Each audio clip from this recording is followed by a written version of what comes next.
Wait a minute. Did I give you a shirt already? Okay. What's the? I need to come up with some questions. What are good questions for giveaways? What are the best pictures we got of you last night? Anybody? Oh, of me. Oh, sorry. The pictures you got of me were probably the best ones were at the cosplay convention at the other hotel.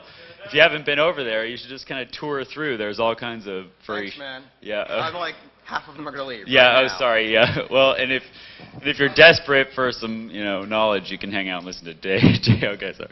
All right. So here's a T-shirt for suffering my annoyances. Okay. And network security assessment. Did I give this book away before? God.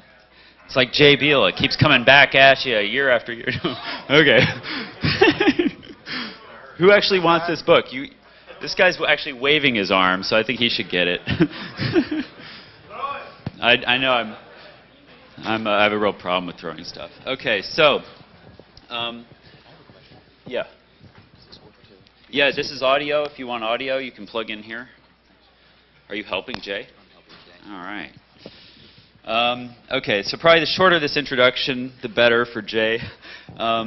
This guy has been around, like longer than I have, I think.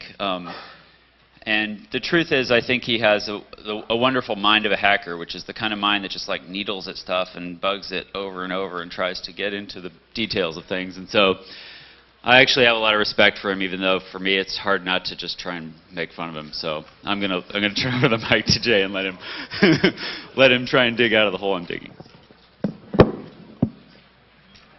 Now you need to turn on this volume here. So you ready? Yeah. Okay, and then whoever the AV guys are, we got audio coming. I actually don't know how this shit works, so that's all I know to do. Here he's coming right now. I don't know how to work this thing. Poorly at best. Okay. Should I turn it up more? Or? What do you try and play? I'm just seeing if this is going to work or not, but it may not work. Play? I'm going to. Might be is the jack fitting in far enough? Yeah, that's usually huge the problems with those phones. Yeah. Yes. Let's see. Oh yeah. Yeah. Because of the massive popularity of Jay Beale, you guys really need to pack in and use up all the seats in the middle. There's a bunch right here I can see. And yeah, this is. Do you want to defend yourself, Jay? You can get that mic and What's that? it really feels awkward. It feels really awkward, like digging at Jay without him, fighting back. So. Hold on a second. Let me get this thing on. Talk into a microphone, you talk straight into it. Okay, so 1, 2, 3. I Play it know. on speaker and hold the mic. Except I feel alive. That's not on. I know. I've turned it on, and now it's on. I rigged it that way. Now it's on. Yep, I did. That's why I did the 1, 2, 3. 1, 2, 3. Not yet. Obviously, I'm not. Hit play. Well, I'll tell you what. I'm going to give you this for a second. I don't hear it. Yeah, it's not. Okay, while we wait for the AV to be set up. There's also right here. It's a really nice. You got this one? Nice. I will try. That's okay. All right. Okay, that works. Just before we start up, I am from Intel Guardians. We're the ones wearing these funny superhero T-shirts. Except they're really super, so they're not so funny. Anyway, we've been doing a few cool things here. We've had a whole lot of fun running the booth outside. We also made the DVD that you guys have that came in your conference bags, and that DVD has a whole bunch of nice surprises. It boots on 2 sides. It's got last year's TourCon, last year's Shmoocon videos, and there's a special live set custom that Keith Myers recorded, custom. He's our DJ tonight. Everybody please come see Keith. Woohoo, Keith! Right? So there's one other thing we did, and that is we have a little contest going, okay? And that is, if you look in your bags, there are 3 people at the conference who have, and one of them has already redeemed it, who have what we've called a golden ticket. It's kind of not golden, but, we'll deal. And if you've got one of those golden tickets, it is redeemable first for one of the, for the signed book, Snort. Well, our third edition of the Snort book. Toby Kohlenberg's in our audience and was the primary lead on that one, but a bunch of the Intel Guardians folks worked on that book in its last few versions. Anyway, also Brian Caswell of the Shmoo Group worked on it too. So, there are a whole bunch of other books that you get, though. If you've got that golden ticket, you can have that book right now, and we'll ship you the rest. Or more to the point, our publishers will ship you the rest because they're the ones kicking in the free books. You'll get Counter Hack Reloaded by Ed Scotus. It's an awesome, awesome book. You'll get my whole open source security series, which has gotten way too long. And two really, really fun Stealing the Network books, works of fiction, and Raven Alder's in the audience, and she worked on one of them, two of them. Lots of other people probably in here did too, so it's fun.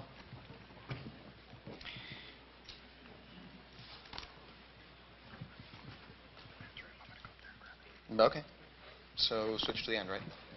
Sweet. Anyway. We didn't give away chocolate with a ticket. No, you have to buy the chocolate to get the ticket, but you didn't have to buy anything, so we skipped the chocolate part. And I think the lawyer said something about liability, and after that movie, a bunch of kids were all poisoned, or it would have been poisoned, and they never let us do it and stuff like that. So, anyway, without some further ado, or maybe with some, but actually without it, I'm here to talk about they're hacking our clients. And I didn't think of this at the time, but they're hacking our clients. We're a consulting firm. That's not good. But I meant our client software. So why are we only doing a vulnerability assessment against the servers? So I'll start out. As I said already, I work for Intel Guardians. It's a security consulting firm. It means that we get to do really, really interesting work across a whole bunch of industries, working with companies that are, organizations that are amazingly tiny, and then working with organizations that are so big we say, well, we tried to figure out which office we had to go to, and yeah, there are 50 in this country, and then which one, where are you calling from? Anyway, so we get to do, I've gotten into a whole lot of interesting work in attack, and a whole lot of interesting work in defense, but the attack's what I want to talk about right now. In that, I mean, a lot of what that is doing the network, doing either the network or the application pen test. And the network pen test actually it's a whole lot of fun, because basically what you're doing is you're saying, okay, I'm a black hat attacker, right? I've got to be an attacker. I've got to do everything the bad guys would do in a very, very targeted attack if they were very, very skilled. But I can't break anything, and I can't spend the next 3 years at it, so, I've got this limited amount of time. But otherwise, it's all the same. So we're doing this, so the pen test is basically, let's hack them. And it's really, really fun. And really, the pen test has this question. Listen, could a hacker break into me? And if they could break into me, usually yes, right? But if they could break into me, how far could they go? What could they get? Could they own the entire thing? Could they steal the credit card numbers? Could they only get this far because our defenses are that good? Whenever we don't get as far, I'm saying, good for you. Oh, God, that sucks. Right? But that's because we're really playing the attacker. Anyway, the hard part of any of these attacks, and I think this is something that a lot of us have thought about, we've been talking about it with, crunchy outsides and chewy centers for a real long time, but the hard part is really getting to the internal network. And once you get to the internal network, things get way, way easier. I think all of us... Ah! Yes! Yes! He missed! He missed! Reload! No! Hold on a second.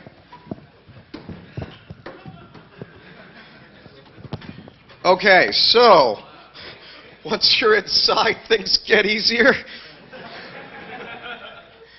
Now I gotta watch this screen instead. Except the scary thing is he's already set that up. Somebody's over there waiting for me. Damn tactical people. So our penetration tests get a heck of a lot easier from the internal network. And part of this is that, listen, organizations kind of, that we've all done all kinds of crazy architectures, but really, when it comes down to it, most of the time what we've got is we've got an internet, we've got your internet connection, we've got this DMZ place where we put all the servers, all the things we want to be reachable from the outside, and then we've got the internal network. You know, 5 or 10 years ago, it's kind of like, well, some of the stuff was on the DMZ, and then some of those external servers, you know, our big web server was, well, sitting on, you know, maybe it was sitting on Jay's desk, and we were like, one of these days we're going to move that to another network. But we've actually gotten really good about that. And that's one of the things I'm going to talk about here. But the thing is, once we get onto that beautiful internal network, it's really fun, right? It's really kind of over. And part of this is, you know, a lot of the protocols are really, you know, a lot of those protocols that we expect to only work on the internal network, there's just not a whole lot of chance of making those all that safe. Anyway, the thing is, and the reason I start talking about this architecture issue, is that compromising the internet accessible servers has gotten a whole lot more difficult. We're doing a lot more pen tests where we're saying, okay, we've been attacking for a whole lot of time. We've looked at every single server. We've found every single, port IP, etc., that will respond to us in any way. We've sent in even our, we've even sent in our blind attacks. We're going to go and send in a whole bunch of SNMP change messages, just hoping that one of the things that we send it at is actually going to, get the packets and listen. And things get really hard. And we say, oh, and so a little while ago, we started going in a different direction a little bit. We said, you know what? Let's talk to our clients and let's say, hey, would you mind if, we did some kind of client-side exploitation? And they kind of say, well, I don't know, that sounds interesting, but is that really what's being done? And we said, yes. But we said, can we do some client-side exploitation? And they'd say, okay, but you can't do it against everybody, just the IT staff, or just the security staff. Or sometimes, just me, because we might get in trouble if you hit anybody else. And we say, that's fine. That's fine. It's even okay that we're coming. And so we end up saying, okay, well, we're going to try and attack you with client-side exploits. And the client-side exploits are usually against browsers, mail clients, and, the Office document programs, whether that's Microsoft Office or Adobe Acrobat or what have you. The attacks are getting a whole lot easier. I mean, one of the reasons that we thought of this is because the attacks are it's getting more mainstream for the good guys to use these kind of attacks, right? We saw this pop up in Core Impact. Later on, we saw it happen in Metasploit. Before both of those, there were some limited stuff that you could run as one script. But these things have gotten easy. I mean, as an example of how easy they've gotten, when you're running Core Impact, it stands up its own web server to host up the exploits. It stands up its own mail server for you to send the emails. And it even has nice sample emails that are kind of, hey, we're sending you a patch. Please click on this, and so on. It's really nice. And it's become very easy, right? But the attackers have a whole lot more capability than that. Okay, so here's one of my absolutely most recent examples. Was we had one of those situations where they said you can't target everybody, you can just target me. I'm not afraid of this. If you hack my machine, if you're going to cause any kind of downtime or what have you, I'll deal. Downtime against one laptop, I'll deal. Said, okay, that's great. And we went and we used every single browser exploit that we had. We used every single thing in Core Impact. We used every single thing in Metasploit. We used, we were getting ready to use a couple command line things. But the very last exploit worked. And the very last exploit was one against Acrobat Reader. And I want to kind of point out why this, I'm going to kind of point out why this happened. So we sent him something and said, we sent him an attachment. He clicked on it. We'll talk about why that's still fair and safe. But he clicked on our Acrobat on our PDF, and when he clicked on the PDF program, it exploited. A little bit after the exploit went through, and then at that point I had control of his desktop, and from having control of his desktop, I own the rest of the organization. So, but from that point, you know what would have happened if he'd opened Acrobat Reader and then opened my document? Acrobat Reader would have popped up a little window that said, "Hi, I'm old. I'm an old version. There've been 3 versions since me. Do you want to install me?" And he'd be like, "Dude, I'm in a hurry." No. Escape, right? And up goes, and then he opens the document, and then it's like, okay, Jay's still in. So this worked. It's unfortunate, though, that after exploitation, Acrobat was going to update itself. Anyway, so this stuff is working. This stuff is working for us as a penetration testing house, perhaps.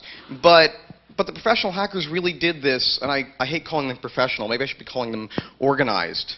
But whenever I call organized crime organized, I feel like I should be saying disorganized crime.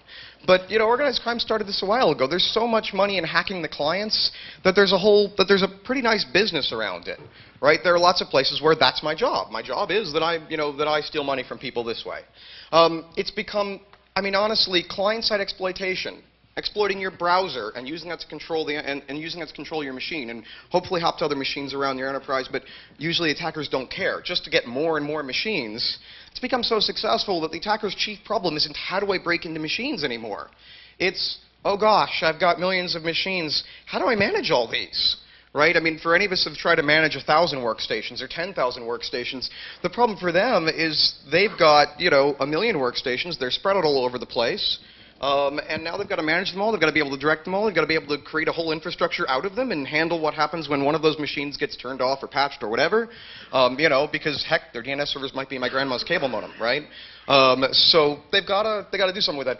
This has brought us ever increasing, ever improving botnets. I look at the botnets. I look at the botnet software and I say, wow, this stuff's really good. I wish we had this as sysadmins. Anyway, we've been trying to get this, right? They've got commercial grade management and then some, but they've done it because it was necessity, and it got even more necessary for them to have really, really good way of managing workstations than it has been for us. Workstation control is really, really, really powerful. Okay, most botnet owners have so many machines that they don't even know what they have, right? I remember the story where we found out that some congressional computers had been compromised. The attackers, I'm sure, didn't know. I don't think that they said that any laws changed or any laws were modified and they had to put them back. Then again, laws at 80 pages, who would know? But you know, we've got congressional computers that ended up in a botnet and nothing changed. The attackers almost certainly didn't know that that's what they had. Maybe they did. The ones that were targeting probably did, but most of them weren't.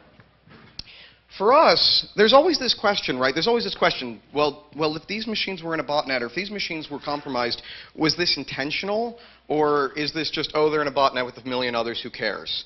And one of the things that I'm always thinking is, well, a lot of the cases, one of the reasons we say, hey, this is all, hey, this is all script kiddies, that was earlier. Now we say, hey, this is all botnets, they don't know what they have, is that honestly, we don't know what the attackers that are better at not being caught are doing. We don't know what they're doing. We don't know what they're doing when they're not trying to amass a whole ton of systems really, really fast, do something in a group with them, sell them for $30, sell a million botnets for whatever, $30 an hour on, well, whatever, however they sell them. Anyway, for us, we're always doing this highly targeted attack, and we know that we all know there are attackers out there doing that highly targeted attack. They're going to do it for different reasons. But the thing is, for us, using the client machines we've taken over on that internal network, that's our foothold. We've all talked about this kind of theoretical, okay, you break in, you get to this one machine as a foothold. That's what we do now. That's what we do as penetration testers, and it's what's easy to do once you're taking over the clients and not the servers. Okay, I broke into this server, but it's on this DMZ, and it can't see the rest of their network. Heck, none of the other servers will even talk to it because they know not to talk to it. Because we put all of our focus into, okay, we're going to harden the servers, we're going to put all this segmenting in between the servers. This server knows not to talk to these other servers, it knows only to talk to this one. That's on our DMZ networks. Those are on the things that are actually intended to be communicated to, rather than to start the communications up. When we hit internal machines, though, we get one internal machine and hold it for a little while. As penetration testers, we get really, really far. Okay, I mean, you think about it. We have access to file shares, which are very often at least world readable. They're very, very open. Often, in a lot of organizations, heck, they're writable. Anybody in the organization, if I can take over that reception desk computer that's out in the lobby or that's out in the atrium of the building and never gets locked up at night, then I've got the entire org. Anyway, so I got access to file shares. I've got access to cache credentials, which means quite possibly I have my domain admin access, and so on and so on. I get a whole lot. I get access to a whole lot of applications and protocols and servers that are internal servers that were never really designed for security. And I'm not busting on Oracle here, but I think one of the things we all thought about when we started seeing, SQL Slammer, when we started seeing all the attacks that actually focused on databases, the first answer was, your database is behind a firewall, don't worry about it. It's like, well, yeah, but what if my attacker's behind that firewall? Could you put another firewall in? Okay, but what if I need...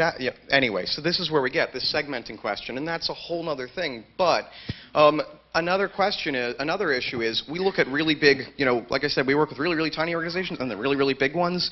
And you look at this really, really big ones where you swear that their wide area network is planet-wide, and they're hosting it over their own wires and so on, and you say, okay, wow, they have absolutely no filters between sites, they have no filters between anything, because they don't know. I mean, I could fly from the DC office over to the Paris office, and when I'm in the Paris office, I need access to my file shares. I need access to all that, and I want it to be fast. I don't want to go through the VPN. So now I've got just a gigantic internal network without any filtering between it all.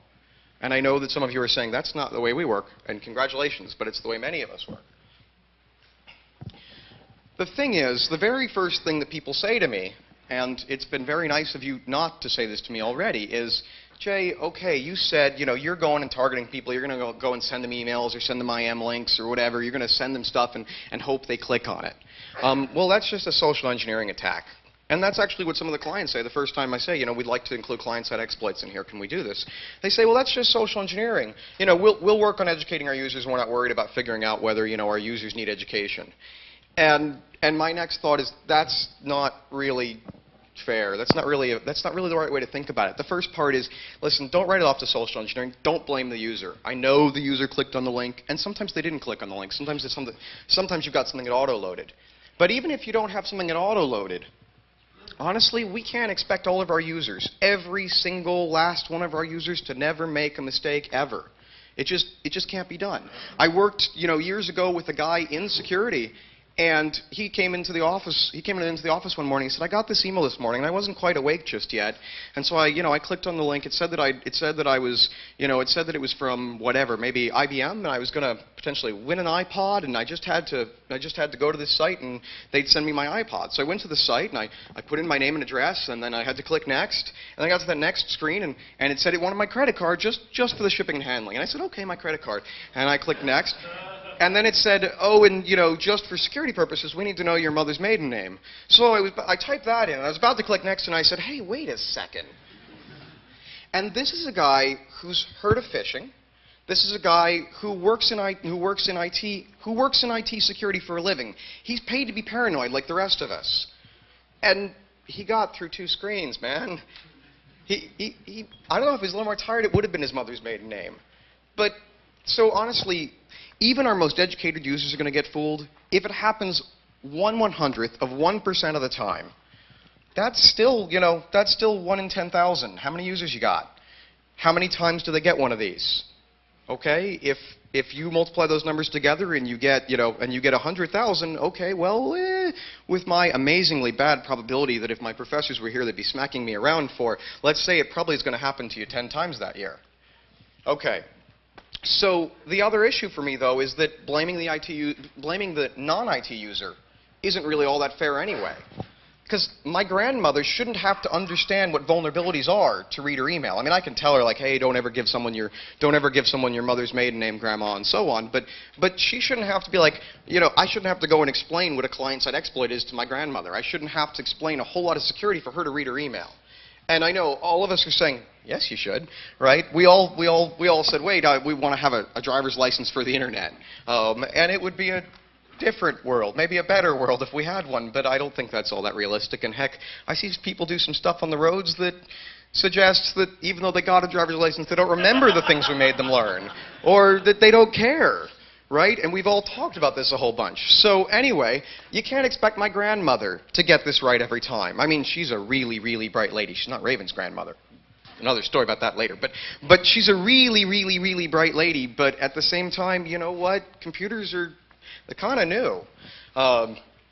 Anyway, it's kind of more it's our responsibility to train the user, but also to not expect that training to be perfect, to not expect them to be perfect. We've actually got to do something about it. Before we still keep staying judgmental, let's try to think about this really, really pragmatically. Think about your mortgage broker's computer. Okay, think about back when you applied for a mortgage and you gave all of that information to your mortgage broker on a form. It was a form probably, and and he probably typed it in. Or maybe even you typed it in his computer, but usually you filled out a form and he typed it in. How long you think maybe all that stuff you put in your mortgage records, and you think it all might still be in there?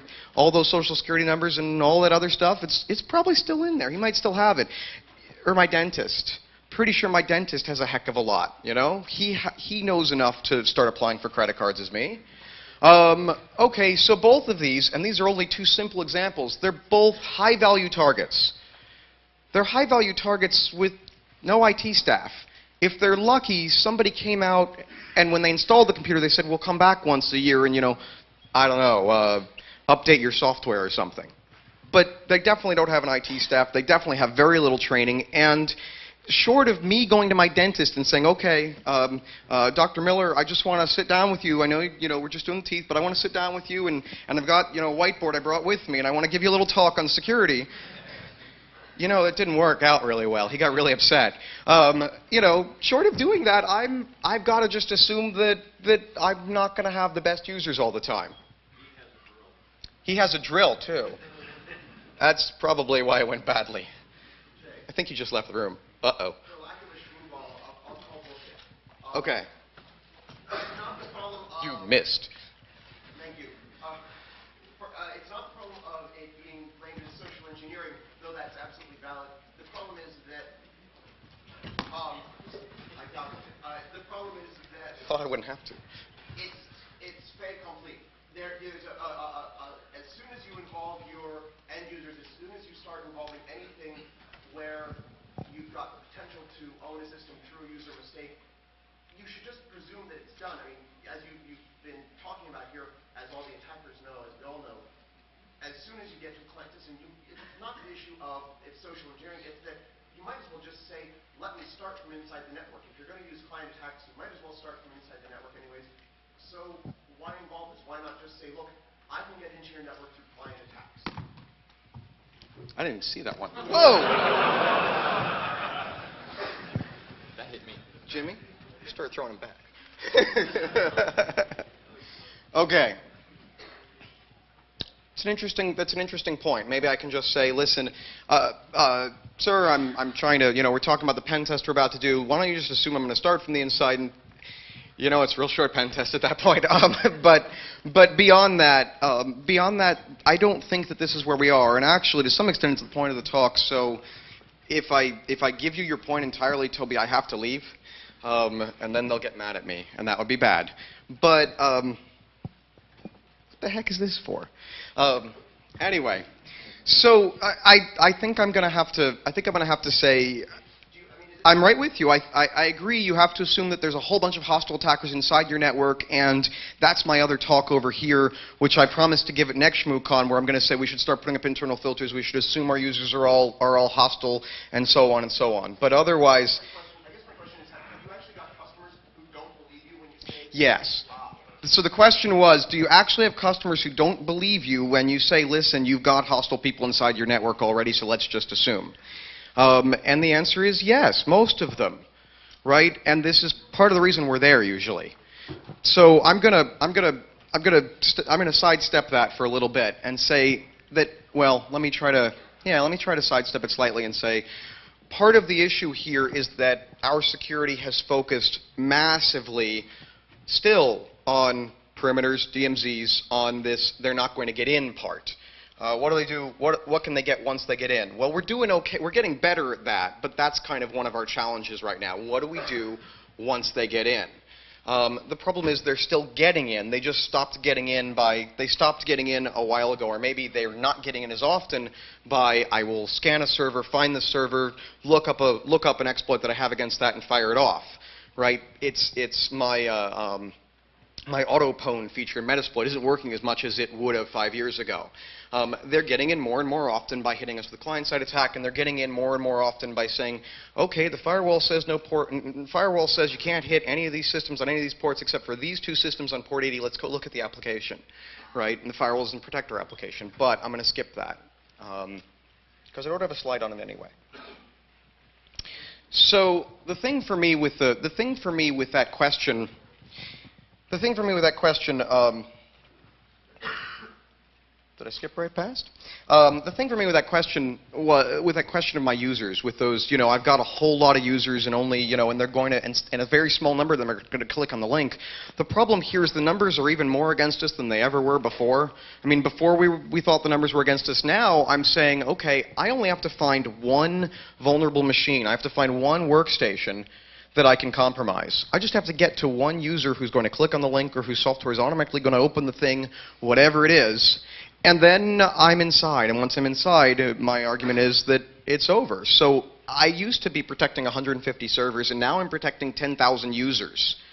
I'm more protecting 10,000 workstations, and that's a lot harder, right? 150 servers was tough. And a lot of us are saying, well, I've got 20 machines that are internet accessible. I've got 40 machines that are internet accessible. He's got a lot more. But I've got these many machines that are internet accessible, but I've got many, many more, the order, 1, 2, 3 orders of magnitude more workstations. And those workstations are tough. It gets even tougher when you start looking at a couple of things, because you might be like, well, I keep all our workstations patched perfectly. And I say, okay, well, what about that, what about Ron, right? Ron quit his job a little while ago. And Ron's machine, when he quit his job, we went over to his desk and we cleaned it out and all that. We turned the machine off. That machine's been sitting on that desk for 6 months now. And now Ron's replacement, Stan, just got in. And Stan's sitting down at the desk and he turns his computer on. How long is it until that computer gets 6 months worth of patches? Anyway, it's kind of the machines that got retired and then unretired. Patching has always been a race condition for us. That's always been the tough part, right? So the thing is, we start saying, okay, and this is, the next thing that people bring up when I say, okay, listen, client-side security stuff, they say, well, what about, this is really, Jay, okay, fine, it's not a social engineering problem. It's a patch management problem.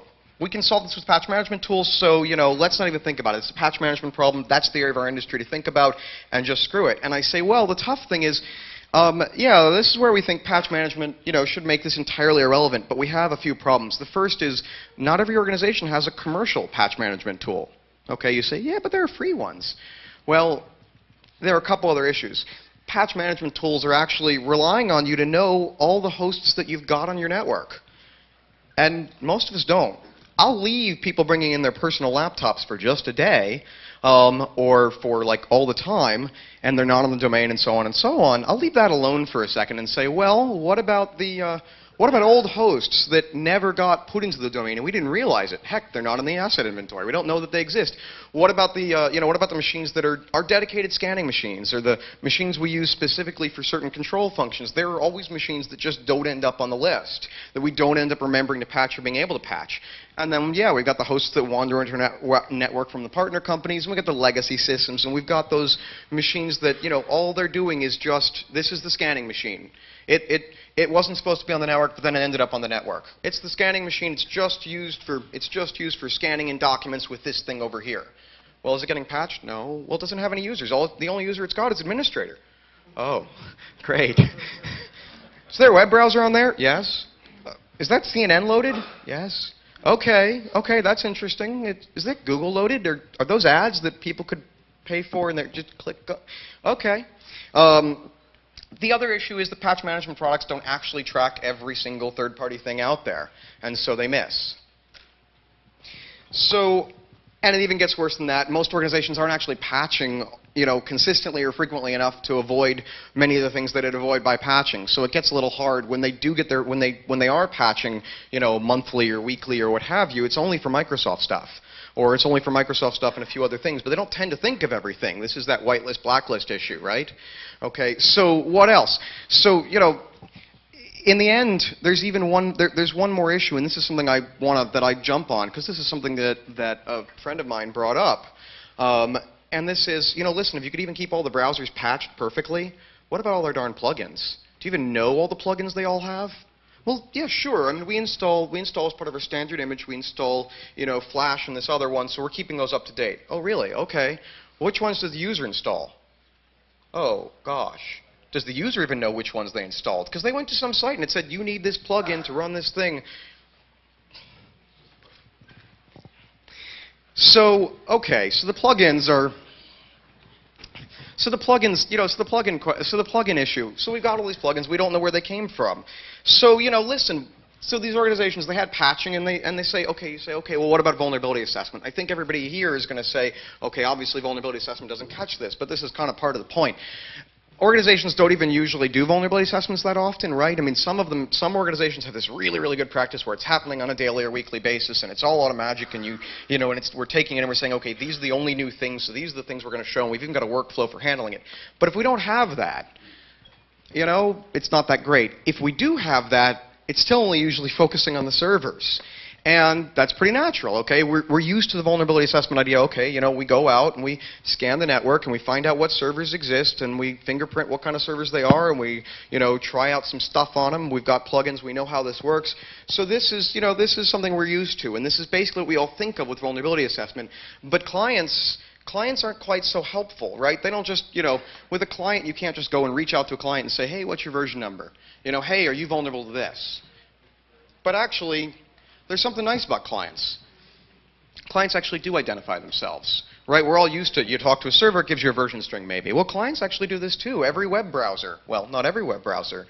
You could write your web browser not to do this, but for the most part, web browsers will actually go and tell you, hey, this is the version of the software I'm on, this is the platform I'm on, and so on. It's really nice because, you know, if you're an attacker hosting an evil website, wow, this is really cool. You came in, you said that you're Safari. I've got a Safari exploit for you, but you came in and you said you're IE. I've got an IE exploit for you, and you're IE7. I'll give you that one instead, and I can get really, really granular. I've got a great attack tool planned, but no, wait, I didn't. But I'm sure that's what I'm sure that's what you do. So the thing is, it's not just browsers. Mail clients are really, really helpful this way. I had somebody. I was on a private security mailing list, and I posted some message, and I thought, wow, I thought that through really well. That'll, you know, people really think that's smart and impressive, and so they won't think I'm quite as dumb as they do right now. That'll be really nice.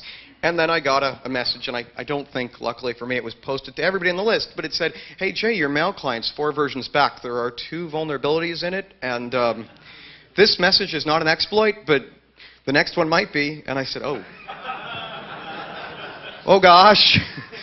And that's when I went and raced and patched my mail client. And actually, as somebody who ran a third-party mail client for a very long time, that's an experience I probably had. You know, it's like, okay, am I remembering to check my mail client every so often? Am I remembering, you know, once a week or whatever to go and look at the Mozilla site and see if it turns out that my mail client had a vuln that came out 3 days ago? You know, and if I waited 3 days, did I not get hit in those 3 days? Because we're all used to that too, right? I mean, how long after Microsoft, you know, if we had Halvar in here, we'd say, well, how long after Microsoft releases something if you reverse engineered the patch and created the exploit for it? If I went 3 days on my mail client without patching it, you know, since the exploit came out, am I okay? Or have I already gotten nailed? Would I even know? So anyway, that's a user agent string. And I've got them on mail clients. And I can do this a little bit more. But, you know, the next thing you say is, well, Jay, how are you going to get all this? Because you're going to, you know, what are you going to do? Sniff the network and just read all the user agent strings? And I say, that sounds like fun. But if I can't do that, and very often I can't because I even get into scalability issues, I say, wait a second. Most organizations are actually putting up, at least the big ones, they're putting up transparent web proxies. Because honestly, why should you pay for the bandwidth to download an image from CNN 2,000 times today? Maybe you could just pay for it to get downloaded once and then check and see if it's changed. Right? So I put up a web proxy. The nice thing about these web proxies, Squid's a great example, is they log user agent strings. So if I go and look at a web proxy, and years ago we released a tool at Intel Guardians to do something with this, but you know, if I look at all the user agent strings that are coming out of my Squid proxy and be like, okay, that IP address inside, they have a vulnerable browser, that IP address, they have a vulnerable browser, that IP address, they have a vulnerable browser. Heck, I can check out the DHCP logs, and now I know, you know what, Ron's computer is a vulnerable browser. Really, really vulnerable. I should do something about that soon. Okay, so, you know, it's still a little responsive, but I've got something for Squid. I do the same thing with SendMail, actually. I don't know if I can do it with Exchange. But I can do the same thing with SendMail. I can say, hey, SendMail, start logging all the browsers, and I'm going to go and read those logs on a little regular basis with a little Perl script, and that Perl script's going to say, oh, these 3 people have vulnerable mail clients. Well, this is getting kind of easy. So now I'm getting towards this client-side vulnerability assessment. Oh wait, but it's in real time, and oh wait, but it's actually pretty easy. So I can also sniff, and if I sniff, I get some better things. But like I kind of alluded to earlier with the browsers, I was getting those browser user agent strings, and I brought this idea to Dan Kaminsky, just in preparation for our next YouTube video. And I said, Dan, what do you think of this? No, because I also brought it to a whole bunch of other people, probably Toby too, and said, what do you think of this? Could I do this? You know, is this a good idea, or is this totally bad? And they said, and Dan, and everybody said, that's great, that's great, that's great. And Dan was like, yeah, but you're missing something. And I said, oh, darn it. And he said, the plugins. And I said, well, how do I get those? And he said, well, you clearly missed TourCon Seattle. Okay, well, I've got a slide on it. You clearly missed TourCon Seattle, and there's a nice attack tool that'll actually fingerprint all your plugins for you. If you can get a user to go to a URL, it'll show you. I'll show you this on a later slide. But I've been talking about browser plugins, and their vulnerability. Here is just some examples on Acrobat Reader just for 2006. This isn't for 2007, but 2006 was a bad year for Adobe Acrobat Reader, just for the browser plugin itself, where I click on a link and boom, it opens. I didn't have to open any attachments. I just clicked on some link that I didn't even know was a PDF. And it opened and I get exploited. Well, what about Macromedia Flash? I've gone to Flash pages. I have the Flash plugin in, which means if I go to a Flash page, boom, my Flash loads. And it wasn't a really good year for Macromedia Flash plugin either. We've got lots of vulnerabilities in the plugins, lots of vulnerabilities in the plugins. We don't even really think about it. We don't notice it, and part of that's just, you know, it's a little more subtle than patching your browser to go and patch every single plugin. So there's a nice tool, and this nice tool is called Mr. T, or Master Reconnaissance Tool, but Snake, who wrote this thing, called it Mr. T, and I thought that was pretty nice. And you can go to this URL right now if you wanted to, and you could find out exactly what the versions of all your plugins were. Okay, and so here are the highlights from my browser when I created these slides. It said, okay, I've got the, and it's much longer output than this, but boiled down, it says this is the version of Java you have, this is the version of Shockwave you have, this is the version of QuickTime you have, oh, and I've got Move Media Player, and I've got a Juiced plugin, thanks to my friend Jimmy, who said, hey, there's this beta program for Juiced, you should try it out. It's kind of like, you know, live TV. And I said, that's really cool, but then I never thought about patching it. I never thought about trying to update it. I think I hoped that Juiced, if there were some vulnerabilities, would actually auto-update it for me, but that was a hope, and I'm a security guy, right? So, you know, and so you're saying, okay, well, what, you know, you've got all that non-network software, you've got all that network software, but you said, Jay, that Acrobat and Word were two of your big things that you've been exploiting. I think we've got exploits for Excel and PowerPoint too. And so, you know, I was thinking about this, and I was listening to the Paul.com podcast, and there was this freak on there named Larry Pesci, and it was like, and I was listening to this, and he was like, so I've got this Shmoocon gun that I've used, and he's over there, and he's the guy who's been firing at me, so I don't know why I got to take his name off the slide now. But anyway, I hear Larry Pesci saying, I just heard about this tool, and now I've started actually contributing like ideas and bug reports, and now I've started contributing code to this tool, and it's really cool. And I said, God, Larry's. I was going to say Larry's a genius, except now I'm going to say Larry had a cool idea. Okay, Larry's a genius. Darn it. Anyway, so, you know, and he highlighted this tool called MetaGooFill. And MetaGooFill was this nice thing. You go and say, hey, here's a website. And it goes and searches the website in Google, and it tries to find, and I think it's searching Google caches, and it's searching to find all of the public documents, basically PDF, doc, XLS, you know, PowerPoint, SGW. Which one's that? That's Star Office. There you go. Thank you. Yeah, it's looking for Star Office. Wow, I've even forgotten what the last two were. But it's looking for a whole bunch of different document types. And it's going to download them for you. And those downloads will happen real, so, you know, yeah, be careful. But anyway, it's kind of nice. And then it takes those documents, and this is the part that I liked, and it goes through and parses out that metadata. And so in that metadata, it gets the creator, it gets the creation time, and it gets the version of the client. So I can find out what version of Word this was written with. Why would that be useful to me? Well, if I can go and actually look at our internal file shares, or I can even look at, you know, I can look at our mail server for the documents that are getting mailed across the network or that are getting mailed externally, I can say, wait, if John just created this Word document 5 minutes ago, and the version of Word that he was using was vulnerable, then it probably still is now. I mean, it's only been 5 minutes, so if I can do that programmatically and I can do it fast enough, now I can say, okay, I need to make sure that we get John a better version of Word or an updated version of Word. Okay, so this is kind of, you know, this is kind of this, and this is why I would almost call it passive vulnerability assessment. So now, you're saying, well, Jay, you found a way to get us all these version strings, but what good's a version string? And this is where I put this together was with OSVDB, the open source vulnerability database, which is this really, really, really great tool with really great people like Raven who have worked on this thing and tried to actually say, for when a vulnerability comes out, we're going to go and describe it and say what versions and so on. And that's really cool. So the nice thing about the OSVDB is that I don't just have to read it on a web page. It turns out I can pull down on a nightly basis a snapshot of the whole darn database, and it's not that big. I think it was, I don't know, I don't remember if it was 30 megs or something, but it wasn't that big. And I could download it nightly. Well, if I can download it nightly, now I've got a database that says any version string before this is vulnerable to this. Any version string before this is vulnerable to this. And now I've got the makings, and now I really have the makings of client-side vulnerability assessment. And that's basically the first idea that I came up with in putting together all these other people's tools. There's the next thing. It's kind of cool. I can actually start going for some very, very simplistic, let's call it client-side intrusion prevention.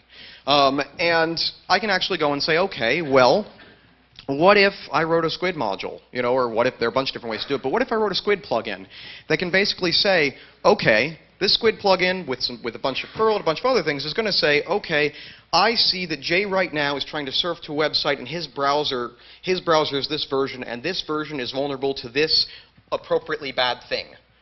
I'm not going to let Jay surf. Or it may just be simply, I'm going to log that Jay's got a vulnerability. I'm going to go shoot a report to a sysadmin. At the end of the day, the sysadmin has a list of all of the different people who have vulnerable browsers, with a vulnerability this high or above, right? But I can also say, okay, you know what? Jay's trying to surf out to the site. If he's surfing internally, maybe I'll let him. But if he's surfing external to our organization and he's doing it with a really, really, really vulnerable browser, I'm just going to redirect him over to the site that says, hi, Jay, your browser's really, really vulnerable, and here are the patches you can download. We are actually caching them locally. Oh, well, make this easy. So Jay doesn't say, I want to do it, but it's going to take me 10 minutes to patch. Yes, Raven. We did that. 100,000 machines worked really well. They did that. 100,000 machines worked really well. Oh, cool. Thanks. Good idea. Okay, I'm lost 10 points for originality. That was awesome. Well, thank you. Wish I'd thought of it before. Okay, so this is a cool idea, apparently. You just spent this time fear-mongering and telling us that we'll have a secure network if we lock down 25, 110, and 80. Did I? What's the balance between educating your users and still having a usable network? Okay, so I've been accused of fear-mongering and telling people to lock down ports 110 and 80, and what was the other one? 25. Okay, so pop. And that's the only answer to having a secure network. Can I have 143 and 993? Because I'd like IMAP too. And can I have 443 and 445? And I mean, if you want me to pitch internal filters, I told you that's my next talk. I will pitch internal filters, but if I have to do that right now, it's going to take me a little while. But I can make the slides. How much time do I have? I didn't think I was fear-mongering, and I apologize if I was. No, I don't think I'm fear-mongering. I think all of this is pretty realistic, and so, honestly, it was so realistic that I've also been accused somewhat earlier in my talk of saying something that was obvious. So, but this is actually one of the very natural tensions and arguments we have in the security community, and far more often between the security community and the rest of IT, which is, we have to think probably about 100 times our size. Like, okay, well, is it here or is it here? Which do we do? Is this fear-mongering or is this obvious? Because here it was obvious and there it was fear-mongering. This is a very natural debate and discussion to have, and we should have it. Out in the hallway or in the bar for beers, and I would love to take both of you for beers and we can argue it. And if all of you agree with them, let's go and raid the bar, and we'll have a really, really nice argument. From a client pen testing perspective, that's what you're trying to prove one way or another, right? The susceptibility of this organization to client-side attack. Yes. Whether that's through user error, system patching, whatever else it is. Yes, sir. Okay. So what I'm trying to, the question was, so what you're trying to prove is whether it's through client susceptibility, whether it's through, whether it's through each of these different possible factors. Jay's trying to prove the susceptibility of the machines to client-side attack. And yes, that's what I'm trying to prove, and yes, that's what Toby thought was obvious, and I think he's right. Uh-oh. Yeah. I was going to ask, given the scope limitations you mentioned at the beginning, single department, single subgroup, single person, and the drastically different ratio in size between you can attack 10 servers out of 150 versus you can attack 10 clients out of 10,000, 50,000, how do you provide confidence in the results? I mean, if you attack 10 servers and get nothing out of 100, maybe that's a good sample. But if you attack 10 clients out of 10,000, I think you don't get anything, that just says you hit the wrong 10 clients. He's not attacking clients. It's passive. It's passive. No, I'm not No. talking about the earlier. That was way earlier in the talk, but Toby's basically saying, listen, way earlier back there, what you said was, you're going to, if you as a pen tester, you as an evil attacker are going to attack 10 people. In one case I was attacking only one instead of the entire organization. How do you know this sampling process is going to work? Have you ever had it fail? Have we had client-side exploits fail? We had it fail absolutely once. Every other time it's worked, but the way it failed was, and I contend that one of the only reasons it would tend to fail is that we had a client who said, "Hey, can we have client-side attack?" And we said, "Sure, that's a neat idea." This was like the very first time we did it. And he said, "Okay." And so we said, "Okay, we're ready. We've got we've got core impact ready. We've got Metasploit already. Maybe this was before Metasploit had this functionality. We're ready." He's like, "Okay, just wait 10 more minutes. I'm almost done patching."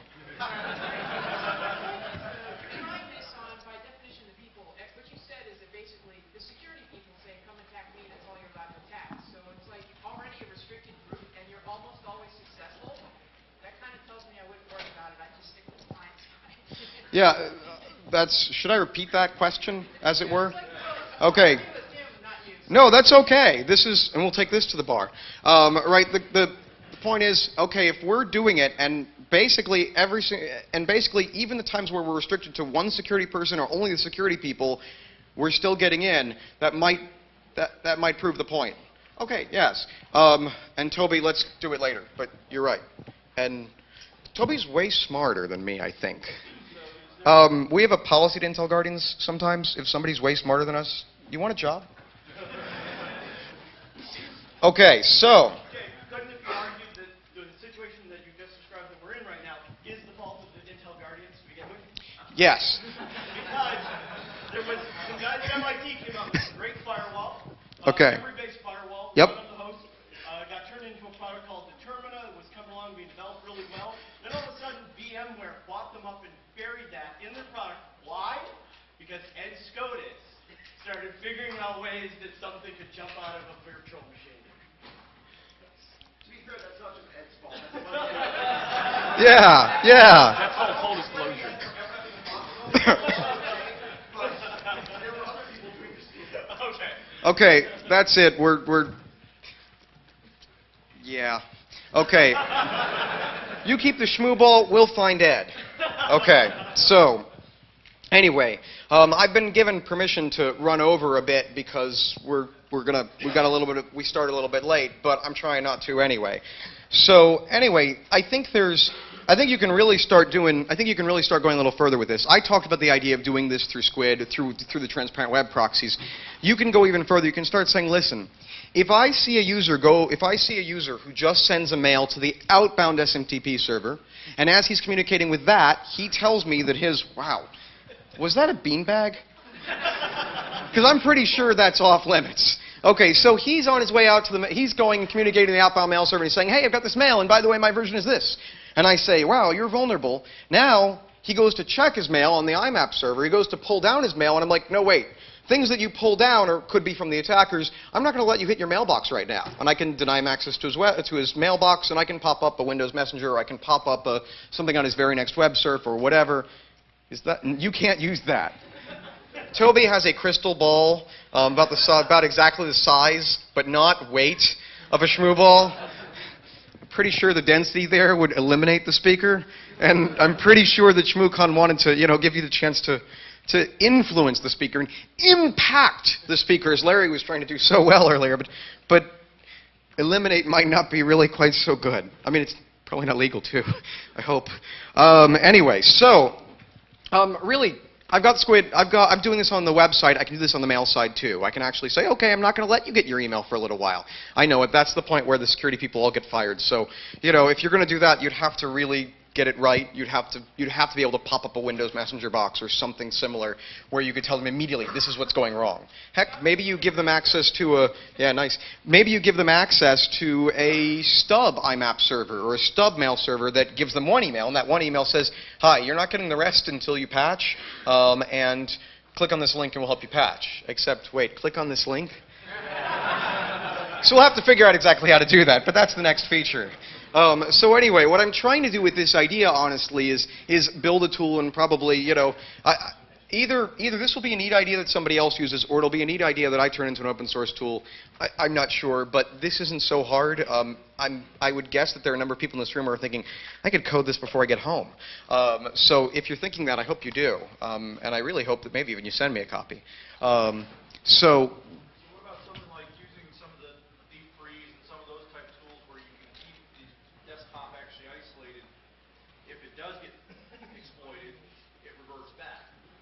I don't know So the question is, what about a tool like Deep Freeze, where maybe I can isolate the desktop so when it gets exploited, I can stop it from spreading? Until it reboots at midnight. It's a really slippery. It reboots. Okay, so let me. Let Toby talk about it. Okay, Toby's got a really cool thing, but he's probably gonna say this. With a bunch of tools, and there was a while I was posting on the Internet Storm Center looking for things that would let me track this sort of thing because I was so insanely worried about this, and I never found anything that would actually track inside browsers effectively. The problem is you do this, and any of your data that you're not storing remotely, you're still losing every time you reset, and when you reset, you still end up with the problem of the in-between window, and frankly, if you're running an exploit on the system, then you get to the data soon enough so you really don't care that it got reset. Persistence is less of an issue. John wrote Pascal. Flash flux.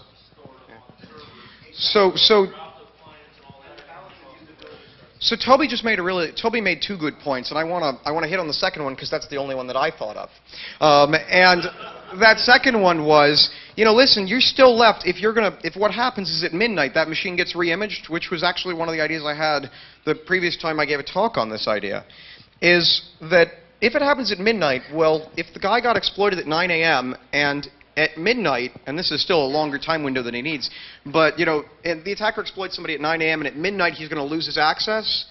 Well, listen, we've been watching the Flash Flux DNS. We've been watching the attackers like, okay, that's another race condition. I love race conditions, right? I win them. I say, okay, well, that's 15 hours. I can only hold the system for 15 hours. That's fine by me. I've got 15 hours to do whatever I'm going to do, and by the time 15 hours are over, that's fine. Heck, most of what I'm doing with my advanced botnet already handles this. That machine gets turned off, but that's okay. I'll take that machine today, and that machine tomorrow, and that machine the next day. And if I can do this in parallel with 100,000 machines, I still have a 100,000 machine botnet. So I'm pretty happy. So anyway, I want to take questions. I've enjoyed very much that we've gotten this chance to rap, okay? But what I'd like to do first is give someone else a chance to rap, and that's Jimmy here, who hasn't appeared because he's booting up, so I'm going to take questions. Darn it. Okay, yes, sir. What do we do about issues such as, I've got over 2 dozen clients that have printers that are running 1996 to 1998 versions of NetBSD. And no vulnerabilities, but the vendors say, hey, you got that printer? That's all that runs on it. Okay, I've got printers that are running NetBSD from 96 to 98, and I can't update them because at this point the software side or the firmware side is end-of-lifed. What do I do about that? Buy a new printer! Rock! I would like to introduce you all to Ed SCOTUS. And for those of you, what's that? Sure, please.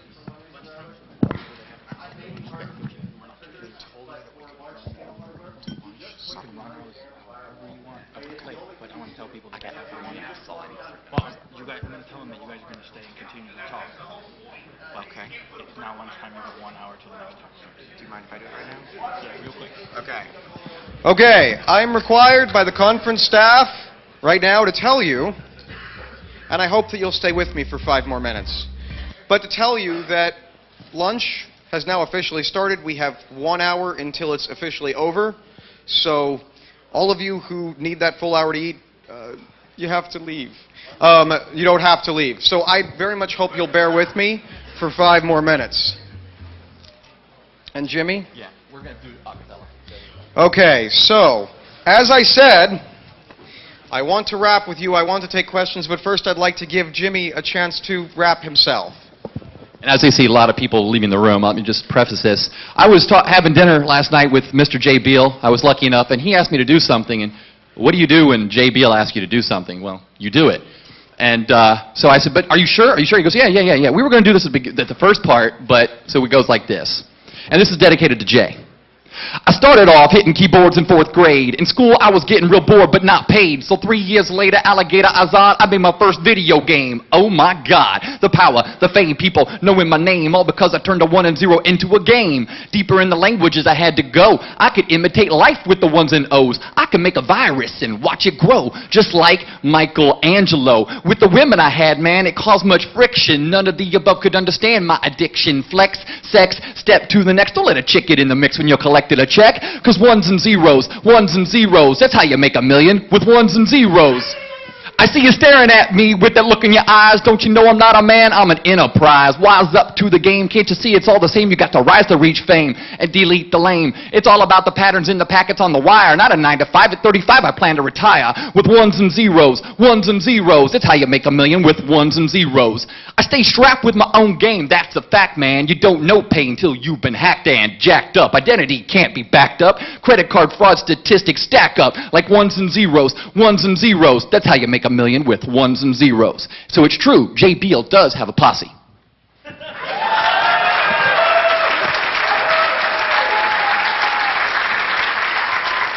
Jimmy Z.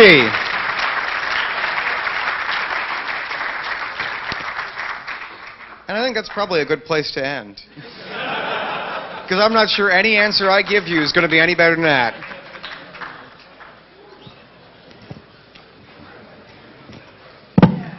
That was really good.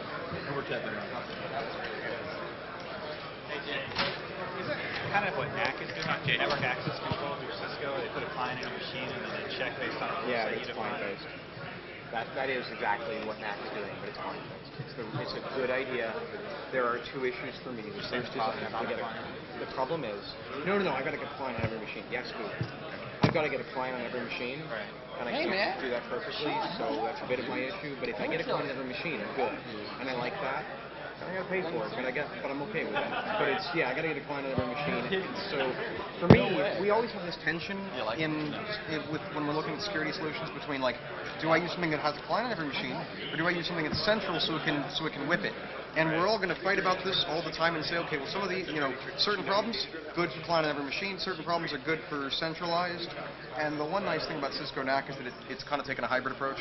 But I think that one of the tough things. Oh my God, he's on the stage. No, it's cool. Say, Mike. But part of the problem is I don't know if having to have a client on everything works, and part of that's that I don't know about that 98 machine that's running that thing over there. It's not supported. Right. But I think it's so that's part of my issue with NAC, and part of the reason that I was trying to build a tool like this or design a tool like this was saying, okay, well, one of the reasons that vulnerability assessment has succeeded where patch management hasn't on the server side is there's stuff the servers they're creating support for a certain third party thing, so that I can actually figure out whether it's so I can actually say, okay, I'm going to parse it, read it, and so on. It's kind of a little bit harder. So sometimes that's part of the reason we ended up centralizing. I don't know. It's that natural tension, and so maybe NAC is the way to do it. Maybe this is the way to do it. Maybe actually I should just do both, which is what I really want. In my mind, it's all about defense in depth. Not to go back to the 30, 50, 80, 100-year-old concept, but it's all about defense in depth. I want to do everything. And it ends up being so I can't do everything, so I end up saying, okay, I've got these things I can do, let's order them and figure out what I can do, what's most effective, what I can do most easily, and I'm going to take the top 2 or the top 3 or the top 1 or the top 5. I hope we're taking the top 2, at least. Okay. Thanks, good question. You haven't looked at Savin and Minolta printers, and I mean talking the current ones. I'm with you. I haven't thought of that yet. So I've actually demonstrated to the Savin Southeast Regional Rep how to exploit a Savin printer and collect data on it. And he called back to his IT people and they said, it isn't something you're ever going to see in the real world. Yep. We're not worried about it. Yeah. And they're running a 1996 NetBSD on their latest product. And it doesn't matter how much we as the security people fight. We'll always get that answer some of the time. It's just that we used to get it, 10 years ago, we got it, we went to somebody and we said, I found this vulnerability in this. You know, and they said that 80% of the vendors said that to us, and now it's a lot less than 20%, but it's not going to be zero anytime, because we never get 0, we never get 100. We never get, you know, binary is a wonderful thing, but we never actually get it, right? You don't even get it in a light switch or a computer or whatever, right? You look at the waveform and you go like this, and you go like this, and you go like this, and you're like, okay, it's basically 1, but it's not really. I'm there. Yeah. I got to take the next question. Sure, yeah, but Partly anyway, because look at I don't have a good Savin answer. in particular and then I Mendoza. will, totally. Sure.